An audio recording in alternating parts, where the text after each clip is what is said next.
తెలంగాణ ఆరోగ్య రంగంలో ఒక కొత్త అధ్యాయం మొదలైంది. గోషామహల్ స్టేడియంలో ప్రతిష్టాత్మకమైన కొత్త ఉస్మానియా హాస్పిటల్ నిర్మాణ పనులు ప్రారంభమయ్యాయి. ఈ ప్రాజెక్టును ప్రముఖ సంస్థ Megha engineering and infrastructure limited MEIL చేపట్టబోతోంది. అక్టోబర్ 2 దసరా రోజున నిర్మాణ పనులకు శ్రీకారం చుట్టారు. కొత్త ఉస్మానియా హాస్పిటల్ గోషామహల్ స్టేడియంలో 26 ఎకరాల విస్తీర్ణంలో 32 లక్షల చదరపు అడుగుల నిర్మాణంతో 12 అంతస్తుల్లో భవనాన్ని నిర్మించబోతున్నారు. ఇందులో 2000 పడకలుంటాయి. హాస్పిటల్లో 29 పెద్ద ఆపరేషన్ థియేటర్స్, 12 చిన్న ఆపరేషన్ థియేటర్స్, ఆధునిక robotic surgery units, transplant theatres అందుబాటులో ఉంటాయి.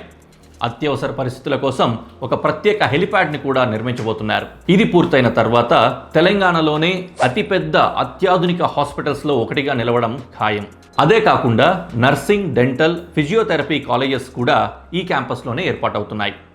ఈ ప్రాజెక్ట్ 2 సంవత్సరాల్లో పూర్తవుతుంది. కొత్త ఉస్మానియా హాస్పిటల్ సౌకర్యాలు, సాంకేతికత అగ్రశ్రేణి ప్రైవేట్ హాస్పిటల్ స్థాయిలో ఉంటాయని మేఘా ఇంజనీరింగ్ ప్రతినిధులు చెబుతున్నారు. ఆధునిక డిజైన్, అత్యాధునిక సౌకర్యాలు, అగ్రస్థాయి టెక్నాలజీతో నిర్మితమవుతున్న ఈ కొత్త ఉస్మానియా హాస్పిటల్ తెలంగాణ హెల్త్ సెక్టార్లో ఒక మైలురాయిగా నిలవనుంది. మరిన్ని అప్డేట్స్ కోసం ఫాలో అవర్ ఛానల్.